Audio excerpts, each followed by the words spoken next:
उत्तराखंड की पुण्य भूमि में कई ऐसे वीर रहे हैं जिन्होंने इस पूरे देवभूमि को अपने वीरता से कहें, अपने ज्ञान से कहें, सुशोभित किया है। ऐसा ही एक गांव है बेंजी गांव। नमस्कार, मैं दीपक। आज मैं बेंजी गांव में ही हूं, जो अब संस्कृत गांव बनने जा रहा है। आज इस वीडियो के माध्यम से हम आपको न सिर्फ बेंजी गांव की खूबसूरती दिखाएंगे, बल्कि इस कार्यक्रम से जुड़ी तमाम रोचक जानकारी भी देंगे। साथ में यहाँ रहने वाले बुज़ुर्ग जो लोग हैं उनसे भी बातचीत करेंगे। तो आप पूरी वीडियो को देखें और देखें इस सुंदर संस्कृत गांव बेंजी की खूबसूरती। सुबह की पहली किरण जैसे ही पहाड़ की चोटियों को चूमती है, मंदाकिनी की ठंडी बयार बेंजी गांव की इन तंग रास्तों पर उतर आती है। धूप में नहाया, हरे भरे पहाड़ों से घिरा यह गांव आज बेहद खुश था। सभी की आंखों में चमक, चेहरों पर मुस्कान और दिलों में उम्मीद जगी थी, क्योंकि यह गांव अपने लिए एक नया सपना बुन रहा था। रुद्रप्रयाग से 21 किलोमीटर दूर प्रकृति की गोद में बसा बेंजी गांव आज एक ऐतिहासिक पल का साक्षी बन रहा था। यह वही गांव है जिसकी मिट्टी ने राज्य आंदोलन के अमर शहीद यशोधर बेंजवाल को जन्म दिया, और जहां की हवा में आज भी प्रसिद्ध शंकराचार्य माधवाश्रम महाराज की तपस्या की गूंज है। आज जो है जगतगुरु शंकराचार्य स्वामी माधवाश्रम जी की पुण्य जन्मस्थली में उत्तराखंड सरकार ने बेंजी गांव को संस्कृत ग्राम की घोषणा की है। बहुत बहुत धन्यवाद सरकार का, आभार प्रकट करते हैं, क्योंकि संस्कृत के विषय में जितने विद्वान यहाँ बेंजी में पाए जाते हैं उतने शायद ही कहीं और। ये गांव जो है वास्तविक संस्कृत गांव है, और थोड़ा सा प्रयास करने पे यहाँ पे जो है उद्भट विद्वानों की प्राप्ति हमें हो सकती है। हमारे यहाँ उद्भट विद्वान आ सकते हैं इस गांव से, और ये गांव की पूर्व काल से इतिहास है। इन्होंने जो है संस्कृत के अनेक अनेक विद्वान हमको दिए हैं, जिससे जो है हमारे समाज का कल्याण हुआ है, मार्गदर्शन मिला है।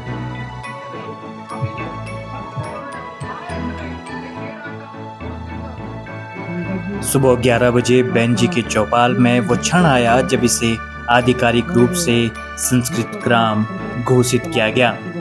इस दौरान सभी के चेहरों पर मुस्कान थी और सभी का चेहरा गर्व से दमक रहा था। उत्तराखंड सरकार की बहुप्रतीक्षित आदर्श संस्कृत ग्राम बनाने की जो योजना थी, वह क्रियान्वित होकर के आज धरातलीय रूप में इसका विधिवत शुभारंभ उत्तराखंड के 13 जनपदों में हो गया है। और हमारे रुद्रप्रयाग का बहुत बड़ा सौभाग्य है कि रुद्रप्रयाग जनपद के अंतर्गत आज दिव्य और भव्य रूप से बेंजी गांव में संस्कृत ग्राम का शुभारंभ किया जा रहा है, और सभी लोग इसमें जनमानस बहुत अत्यधिक उपस्थिति में रही। बहुत बहुत शुभकामनाएं। प्रदेश सरकार की योजना के तहत हर जिला एक गांव संस्कृत ग्राम बनेगा। रुद्रप्रयाग में यह सम्मान अगस्मुनी ब्लॉक के बेंजी गांव को मिला है।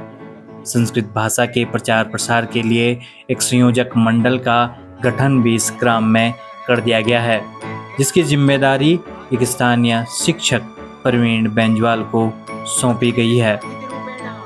बेंजी के लिए आज का दिन सिर्फ एक औपचारिक घोषणा नहीं था, यह वह पल था जब बेंजी गांव ने अपनी जड़ों से फिर जुड़ने का प्रण लिया था, और अब यहाँ की हवा, यहाँ का जल और यहाँ के शब्द सब कुछ संस्कृत की मधुर ध्वनि से महकने लगे थे।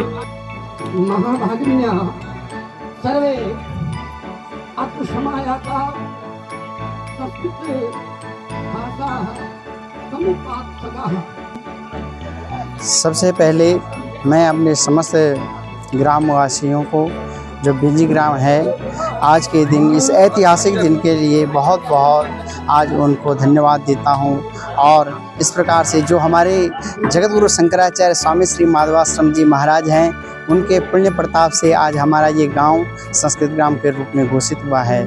और अब जैसे कि आप यहाँ पर संस्कृत का जो प्रचार प्रसार है, जो हमारी दैनिक जीवन में खाना पीना सोना, ये हमारी क्रिया जो चलती रहती है, गच्छति खादति पीवति, इस प्रकार से लघु लघु वाक्य कंठे कंठे संस्कृतम जना जना संस्कृत गेहे गेहे संस्कृतम जयतु संस्कृतम जयतु भारतम, शिभाव के साथ नमो सर्वेभ्यो, सभी को संस्कृत भाषा का यहाँ पर ज्ञान दिया जाएगा। यही इस संस्कृत शिक्षा का ये अभियान रहेगा।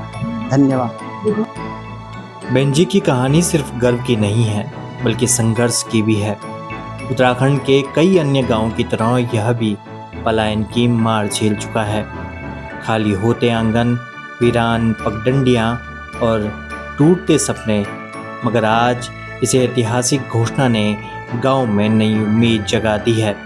लोग मानते हैं कि संस्कृत गांव बनने से शिक्षा, संस्कृति और पर्यटन के नए द्वार खुलेंगे और गांव में फिर से रौनक लौटेगी। समस्त मातृशक्ति को प्रणाम करते हुए आज मेरा भी परम सौभाग्य है इस सनातन संस्कृति के ध्वजवाहक के रूप में जगत गुरु शंकराचार्य के पद पर आसीन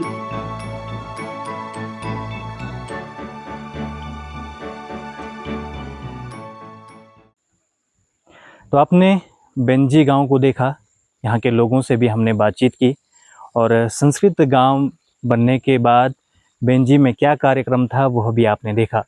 लेकिन बेंजी में अभी भी कई मूलभूत समस्याएं हैं जो बरकरार हैं।